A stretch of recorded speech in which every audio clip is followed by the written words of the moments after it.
जय हिंद। चलिए आज हम चलेंगे प्रकाश के अपवर्तन पर। दूसरा चैप्टर है क्लास 10th के प्रकाश के अपवर्तन। इससे पिछले कक्षा में हमने पढ़ा था, पिछले क्लास में पढ़ा था प्रकाश का परावर्तन। आज पढ़ेंगे प्रकाश का अपवर्तन।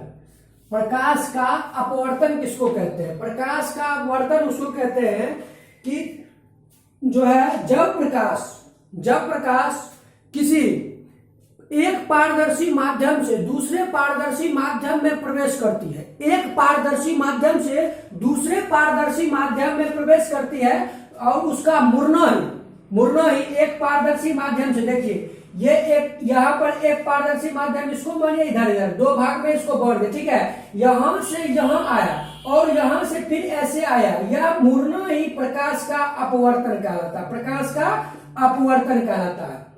क्या हुआ कि हमने इसको दो भाग में बांटा। पहला इसका मान लीजिए वायु मान लिया और दूसरा मान लिया कांच। क्या मान लिया? पहला वायु, दूसरा मान लिया कांच। तो प्रकाश का अपवर्तन वायु से आया और किसी सतह से टकराकर फिर वापस लौट गया, ठीक है। एक सतह से टकराकर वापस लौट गया, इसको कहते हैं प्रकाश का अपवर्तन। क्या पढ़ेंगे इसको? प्रकाश का अपवर्तन। Any problem? नहीं। प्रकाश का अपवर्तन उसको कहते हैं जब प्रकाश एक पारदर्शी माध्यम से दूसरे पारदर्शी माध्यम में प्रवेश करती है तो प्रकाश का मुड़ना ही प्रकाश का अपवर्तन कहलाता है। समझ में आ गया? कॉपी पे नोट डाउन करते चलिए। इससे पिछले चैप्टर में पढ़ाए थे चैप्टर फर्स्ट में प्रकाश का परावर्तन, अब प्रकाश का अपवर्तन आया। दूसरा चैप्टर है प्रकाश का अपवर्तन। तो एक पारदर्शी माध्यम से दूसरे पारदर्शी माध्यम में क्या बोलते हैं उसको? प्रकाश का परावर्तन। अब प्रकाश के परावर्तन का विशेष गुण क्या होता है, प्रकाश के परावर्तन के गुण क्या होते हैं, उसके बारे में सबसे प्रथम अध्ययन करेंगे। तो हम देखते हैं कि यानी कि ले लीजिए आप एक बाल्टी पानी। क्या लीजिएगा? एक बाल्टी पानी। एक बाल्टी पानी में किसी छड़ या किसी पेंसिल को रख दीजिए, ठीक है। छड़ या पेंसिल को रखने पर वह छड़ तो वास्तविक लंबाई से पहले छोटा दिखाई देगी, उसके बाद कुछ मुड़ी हुई दिखाई देगी। ठीक इसी प्रकार जैसे मान लीजिए ये हमारा एक बर्तन है, ये हमारा एक बर्तन है। इस बर्तन में क्या भरा हुआ है? वाटर भरा हुआ है। इसमें वाटर भरा हुआ है, इसमें पानी भरा हुआ है। अब क्या हुआ, इसमें से हम एक छड़ डुबा दिए, ठीक है। ये छड़ वास्तविक लंबाई से कुछ छोटा दिखाई देगा पानी में, ठीक है। जिसका जितना इतना बड़ा अगर डूबा हुआ है तो वह बाहर से देखने में कुछ छोटा दिखाई देगा, ठीक है। और कैसा दिखाई देगा कि यहां से लगेगा कि ये टेढ़ है, टेढ़ा, ठीक है। क्या है? टेढ़ा है। यहां से क्या लगेगा? ये टेढ़ा है। यही प्रकाश के अपवर्तन का नियम फॉलो करता है। यहाँ पर कौन सा नियम फॉलो करता है? प्रकाश का अपवर्तन। कौन सा नियम फॉलो करता है? प्रकाश का अपवर्तन। चलिए आगे पढ़ेंगे कि यह प्रकाश का अपवर्तन नियम फॉलो करता है। प्रकाश के अपवर्तन नियम फॉलो करता है, लेकिन इसके बारे में कुछ जानकारी प्राप्त करेंगे। तो निर्वात में प्रकाश की चाल क्या होता है, कांच में प्रकाश की चाल क्या होता है, वायु में प्रकाश की चाल क्या होता है, उसके बारे में हम लोग अध्ययन करेंगे। तो सबसे पहले हम जानेंगे कि निर्वात में प्रकाश की चाल क्या होता है। निर्वात में कॉपी पर नोट डाउन करते चलिए। सबसे पहले आपको पूछा जाएगा कि प्रकाश का अपवर्तन किसे कहेंगे। तो यहाँ पर खाली फोटो पर ध्यान रखना है।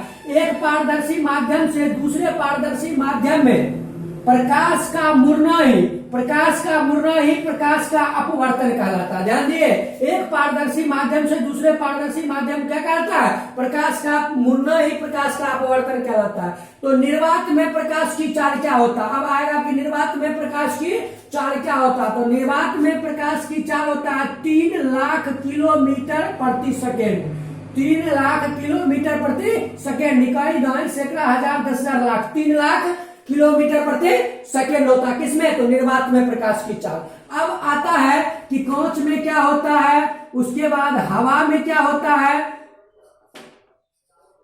हवा में प्रकाश की चाल क्या होता है? तो सबसे पहले अब हम जानेंगे कि कांच में प्रकाश की चाल क्या होता है। तो कांच में प्रकाश की चाल होता है 2 लाख किलोमीटर प्रति सेकेंड। 2 लाख किलोमीटर प्रति सेकेंड होता है। किसमें? तो कांच में। कांच में कितना होता है? 2 लाख किलोमीटर प्रति सेकेंड। उसके बाद क्या होता है? हवा क्या होता है? 2,25,000 किलोमीटर प्रति सेकेंड। 2,25,000 किलोमीटर प्रति सेकेंड। ध्यान दीजिए, निर्वात में प्रकाश की चाल 3 लाख किलोमीटर प्रति सेकेंड, कांच में प्रकाश की चाल 2 लाख किलोमीटर प्रति सेकेंड, उसके बाद हवा में प्रकाश की चाल 2,25,000 किलोमीटर प्रति सेकेंड। एनी प्रॉब्लम नहीं। चलिए आगे हम बढ़ते हैं कि ये किस नियम को फॉलो करता है या किस नियम के फॉलो करता है। यहां पर हमने एक चित्र बनाया है, यहां पर एक चित्र देखिए, यह हमारा प्रकाश के अपवर्तन के नियम के बारे में चित्र दिया हुआ है। प्रकाश के अपवर्तन के नियम के बारे में यहां पर चित्र दिया गया। सबसे पहले हमने एक सतह बनाया, 2 माध्यम बनाया, पहला वायु और दूसरा कांच। ठीक है, यहां पर ध्यान दीजिए, प्रकाश के अपवर्तन के 2 नियम है। प्रकाश के अपवर्तन उसको कहते हैं जो एक पारदर्शी माध्यम से दूसरे पारदर्शी माध्यम में प्रकाश का मुड़ना ही प्रकाश का परावर्तन कहलाता है। तो प्रकाश के परावर्तन के ये देखिए ये नियम हुआ। ठीक है, उसके बारे में यहां पर दर्शाया गया।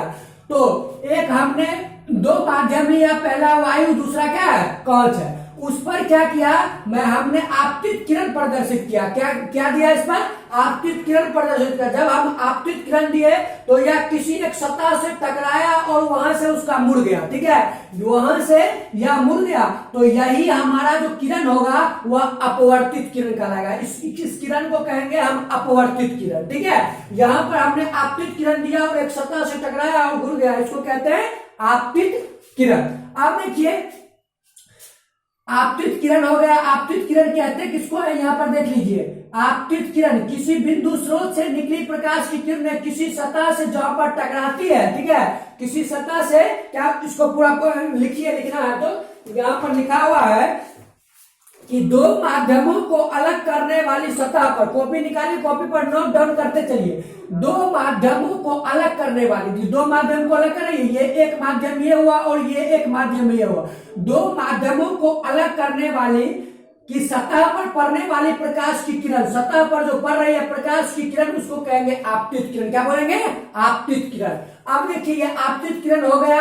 अब दूसरा पॉइंट है, पहला लिख लेते हैं आपतित किरण, पॉइंट लिखते चलिए, आपतित किरण,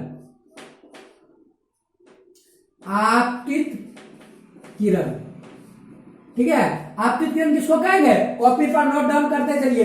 2 माध्यमों को अलग करने वाली, 2 माध्यमों को अलग करने वाली सतह पर पड़ने वाली प्रकाश की किरण को क्या बोलेंगे, आपतित किरण बोलेंगे। क्या बोलेंगे, आपतित किरण। आपतित किरण क्लियर, कॉपी पर नोट डाउन करते चलिए। दूसरा है आपका आपतन बिंदु। क्या है, आपतन बिंदु। आपतन बिंदु अब किसको कहेंगे, देखिए आपतन बिंदु कोण आई, आपतन कोण बराबर परावर्तन कोण, आपको प्रकाश के परावर्तन के बाद, प्रकाश के परावर्तन चैप्टर फर्स्ट चैप्टर में बता दिए थे।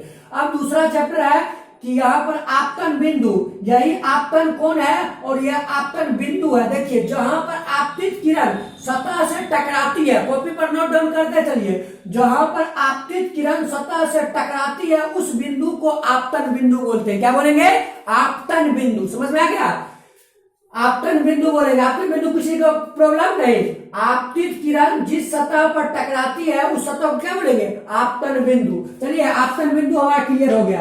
तीसरा पॉइंट आता है अभिलंब। क्या आता है, अभिलंब। अभिलंब यहां पर चित्र बनाया हुआ। अब अभिलंब देखिए क्या होता है, ये अभिलंब है। ये जो डैश में दिया हुआ है सीधी रेखा है, सरल रेखा खींचा हुआ है, यह अभिलंब है। एम से एम, एन से एम क्या है, अभिलंब है।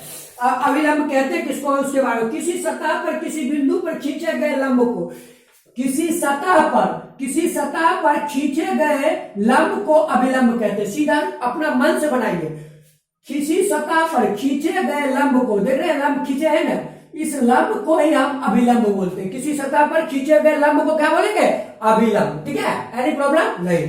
किसी सतह पर खींचे गए लंब को क्या बोलेंगे, अभिलंब। अब अगला पॉइंट आता है आपका अभिलंब के बाद अपवर्तित किरण। क्या आता है, अपवर्तित किरण।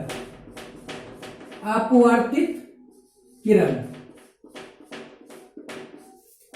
एनी प्रॉब्लम नहीं। चलिए अपवर्तित किरण अब किसको कहते हैं उसके बारे में आप जानेंगे। दूसरे माध्यम में जाती प्रकाश की किरणें, दूसरे माध्यम में जाती प्रकाश की किरणें को अपवर्तित किरण कहेंगे। अब यहाँ पर ध्यान दीजिए, ये हमारा अपवर्तित किरण है, ध्यान दे रहे हैं, ये हमारा क्या है, अपवर्तित किरण।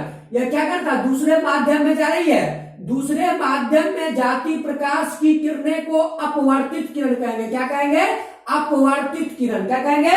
अपवर्तित किरण। चलिए आगे बढ़ते हैं। दूसरे माध्यम में जाती प्रकाश की किरणें को क्या बोलेंगे? अपवर्तित किरण। अब अगला चलते हैं। अगला है आपतन कोण। क्या है? आपतन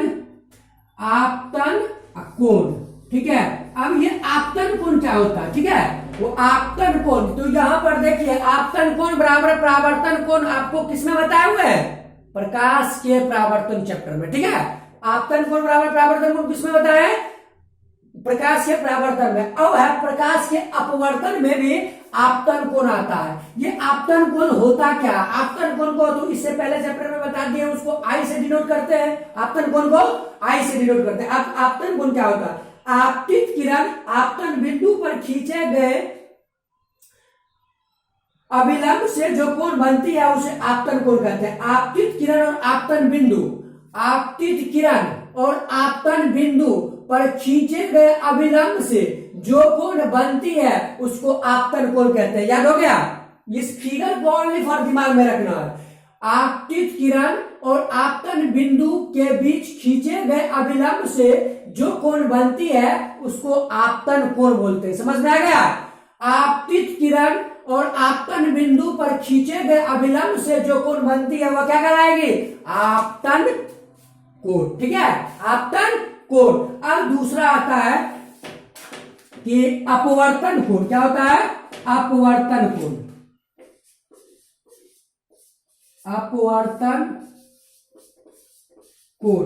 अब ये अपवर्तन कोण क्या होता है? ठीक है, अपवर्तन कोण क्या होता है? तो यहां पर ध्यान दीजिए, यहां पर आ गए हम, यहां पर आ गए। ठीक, जैसे इसको हम बनाए थे आपतन कोण कि आपतित किरण और आपतन बिंदु पर खींचे गए अभिलंब से जो कोण बनती है उसको आपतन कोण कहते हैं। ठीक उसी प्रकार अब देखिए यहां पर क्या दिया हुआ? अपवर्तन कोण। अपवर्तित किरण, अपवर्तित किरण और आपतन बिंदु पर खींचे गए अभिलंब से जो कोण बनती है उसको अपवर्तित किरण कहते हैं। परावर्तन कोण नहीं होगा, अपवर्तित किरण। क्या होगा?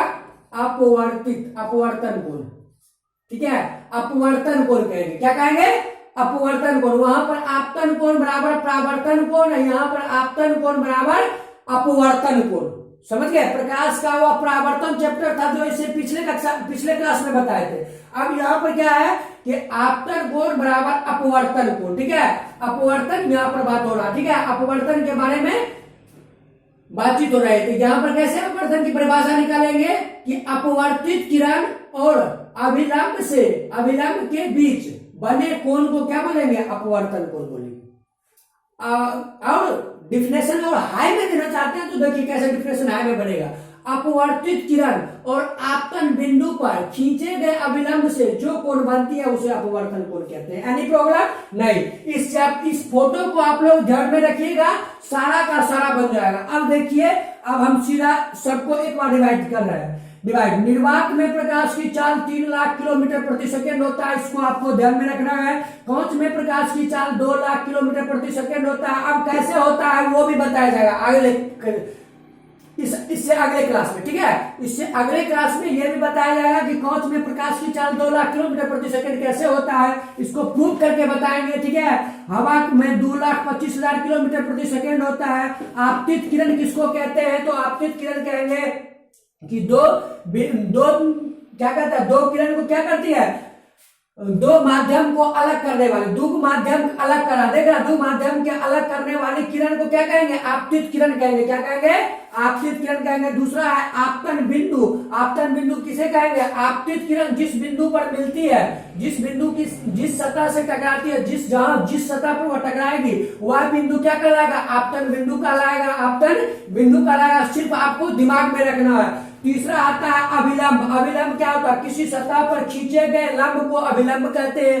किसी सतह पर खींचे गए लंब को अभिलंब कहते हैं। चौथा है अपवर्तित किरण। दूसरे माध्यम में चल रही प्रकाश की किरणें को अपवर्तित किरण कहेंगे। दूसरे माध्यम में चल रही प्रकाश की किरणें को अपवर्तित किरण कहेंगे। दिमाग में जा रहा है सर? अब आगे देखिए, आपतन कोण किसको कहेंगे? तो आपतित किरण और आपतन बिंदु पर खींचे गए अभिलंब से जो कोण बनती है उसको क्या बोलते हैं? आपतन कोण बोलते हैं। अपवर्तन कोण किसको कहते हैं? तो आप अपवर्तित किरण और आपतन बिंदु पर खींचे गए अभिलंब से जो कोण बनती है वह अपवर्तन कोण कहलाता है। दिमाग में सारा का सारा गया, सारा का सारा आपके दिमाग में चला गया। आप मेहनत कीजिए, हम आपके साथ हैं। आप मेहनत कीजिए, हम आपके साथ हैं। ठीक है, तो अगले क्लास में मिलते हैं। अब तक के लिए इतना ही। अगले क्लास में चलेगा प्रकाश के अपवर्तन की व्याख्या। क्या चलेगा? व्याख्या कल चलेगा। उसमें यह पता करना है कि हमारा जो है 3 लाख किलोमीटर प्रति सेकंड कैसे हुआ, 2 लाख किलोमीटर प्रति सेकंड कैसे हुआ, 2,25,000 किलोमीटर प्रति सेकंड कैसे हुआ, उसकी व्याख्या के बारे में हम अगले क्लास में पढ़ेंगे। अब तक के लिए इतना ही। जय हिंद, जय भारत।